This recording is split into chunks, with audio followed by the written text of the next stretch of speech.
Morning, everybody. Thank you for joining us. We'll begin with chapter 41, verse 38. So we left off yesterday. Yosef makes a pitch to Paro. He says, listen, this is the meaning of the dreams. I think you need someone to manage the agriculture of Egypt. And now, Vayomer Paro al avodav, and Paro said to his servants, Hanimtzach hazeh, is there found like this, Ish, asher ruach elokim bo, where we're going to find somebody else, somebody like this who has a spirit of God within him. And then in verse 39, Paro says, you're the man for the job. And this is what the job is going to be. Verse 38 is a very nice and dramatic pasuk, but is it really important? In other words, what's important is that Yosef suggests that Paro hire somebody for the position, and Paro decides to hire Yosef. Is it really important that Paro turns to his servants and says, right? I mean, is that seems to be what happened in verse 38. So it's very interesting Ramban over here. Ramban on pasuk lamed ches v'tam hanimtzach hazeh bavur shahaya ivri, because Yosef was a Jew. Ve'im snuei nefesh hamitzriyim. The Egyptians hated them. Lo yochlu magam, v'lo yischabru imoyem. The Egyptians are not willing to eat food which Jews have touched. The Egyptians are not interested in befriending Jews. Kitmeim heimetzla, because in the mind of the Egyptians, the Jews are impure. Aukain lo ratzel manoso mishneh below reshusam. So therefore, Paro needs political cover. So he turns to his confidants, his cabinet, whatever you want to call them, and says, does this make sense? I think this makes sense to hire him. What do you think? And so if they also agree, then he could go ahead with it. But to just do it just on a whim, just his own inkling, it's not going to be a good idea.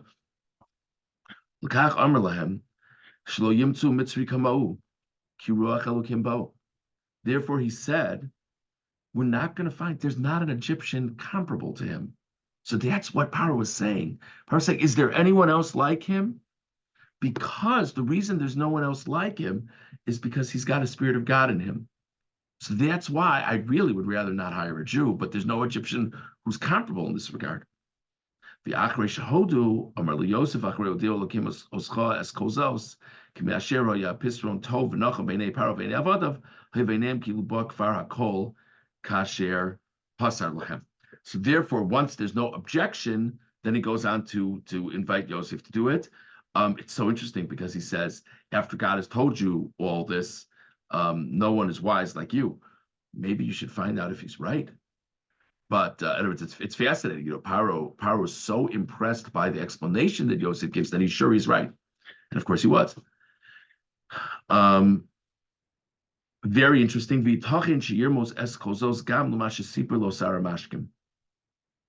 says in the pasuk in 39 that Paro says, after God has informed you of all of this, what's all of this? So the straightforward meaning of the verses is all, you gave us a lot of information now. The Ramban says maybe all of this is an allusion to what happened with the butler in prison. In other words, I know this isn't the first dream that you've correctly understood, which also makes a little more sense why Paro would be acting on Yosef's advice and even giving him a position before he even finds out if Yosef's interpretation is correct, because Yosef already had a correct interpretation. Okay. Okay, so that's very interesting, Ramban. Okay, let's go on now to chapter 42, verse 1.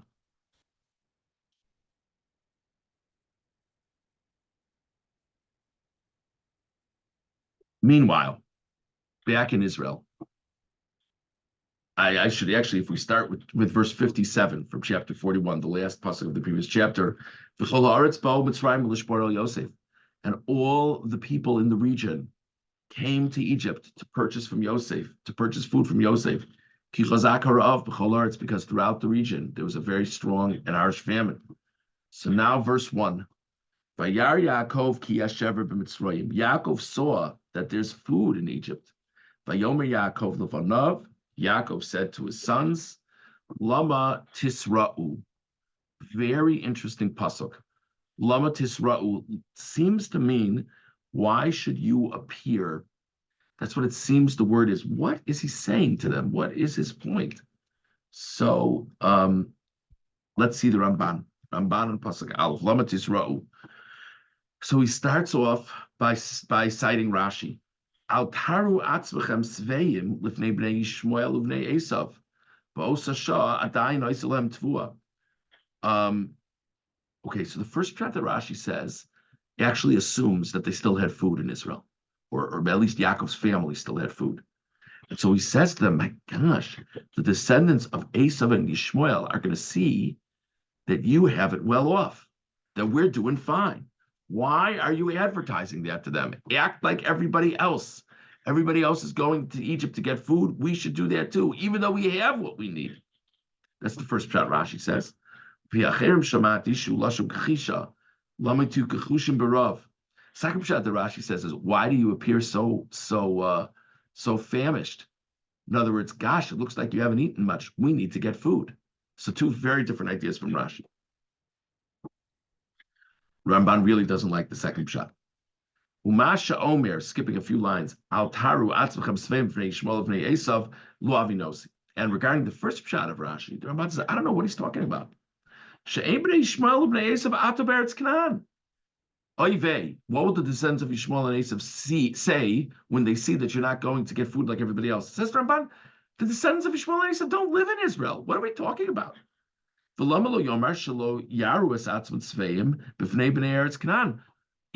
you say that Yaakov is saying, don't look all taken care of in front of the residents of Israel, I understand you, says the Ramban, but why are we talking about the descendants of Yishmael and Esav? They're not even there.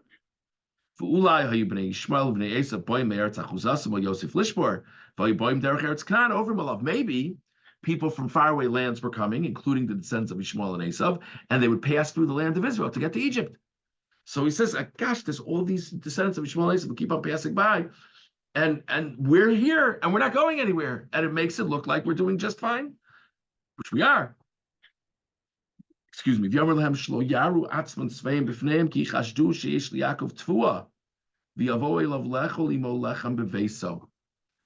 they'll come and take our food.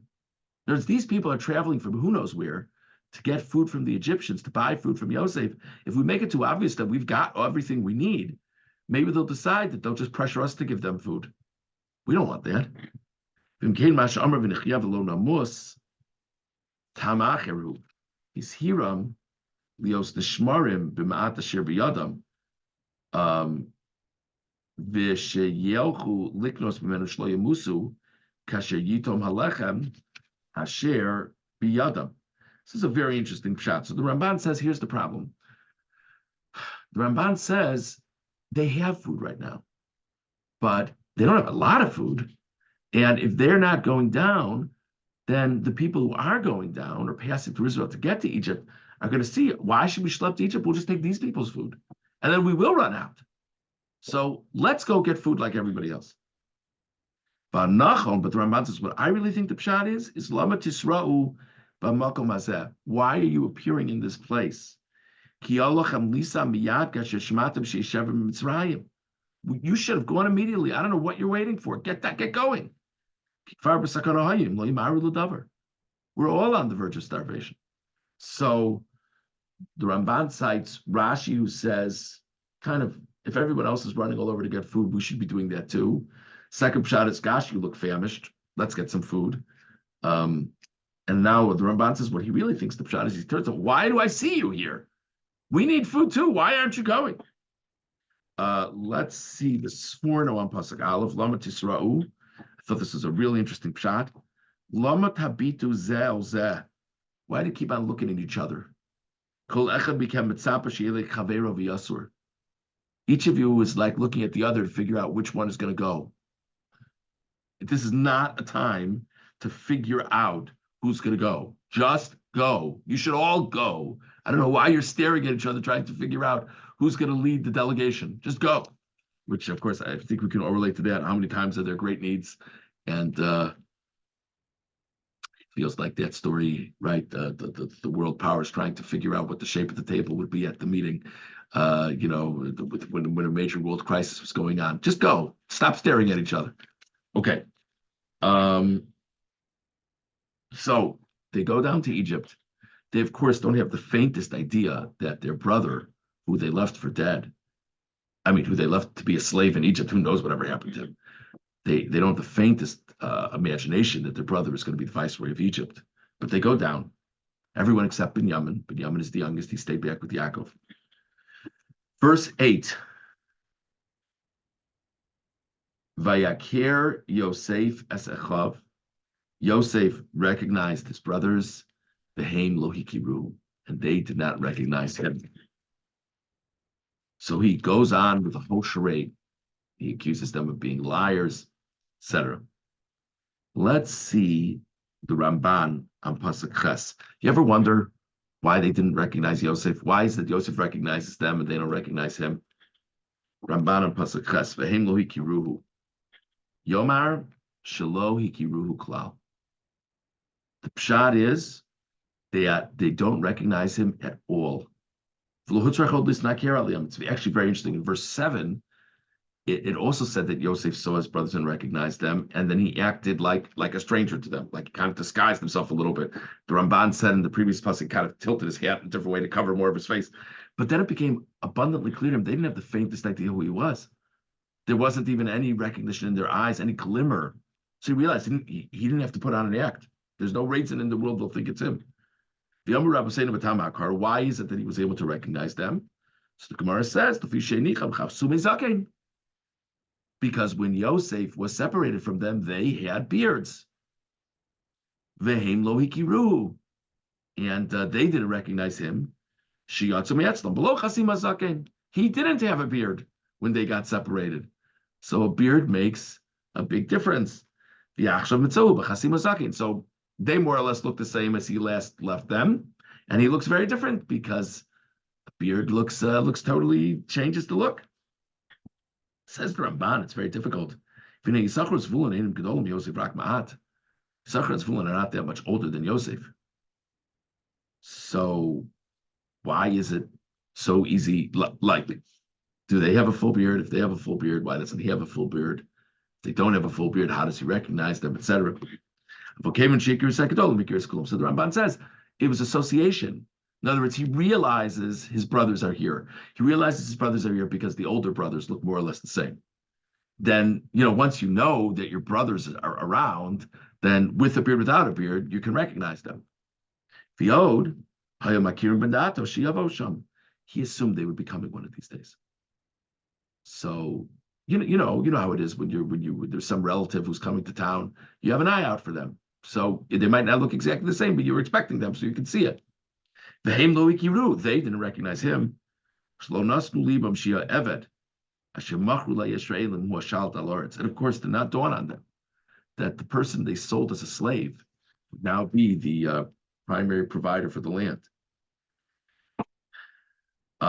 So that's just an interesting shot to think about.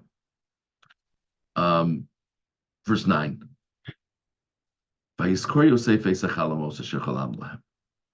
Yosef remembered the dreams that he dreamt regarding them.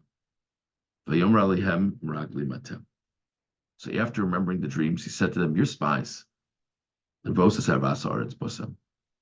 came to see the weak parts of the land. I don't trust you people." So if I were to ask you to understand in a straightforward way, why is Yosef doing this to them? So when you look at the pasuk, it sure sounds like payback time, right? Yosef remembers the dreams. We're going to see pshatim the first that it's not that way. I just want to point out, if the pshat was that it was payback time, it wouldn't have said he remembered the dreams. It would have said he remembered what they did to them, what they did to him. It didn't say that. So if the point is payback time, it's a strange thing to talk about the dreams. How about talk about throwing him in a pit? How about talk about selling him as a slave? So it doesn't sound like it's payback time, but it's something about the dreams. So we're going to have to see tomorrow what it is. We had the Ramban this morning regarding why Paro consulted with his advisors and why it has to be mentioned the pasuk that Paro consulted with his advisors before hiring Yosef for this position. We discussed different ideas as to what it means that Yaakov says to his sons, "Why are you appearing? What does he mean exactly?" And we discussed why Yosef recognized his brothers, but his brothers didn't recognize him.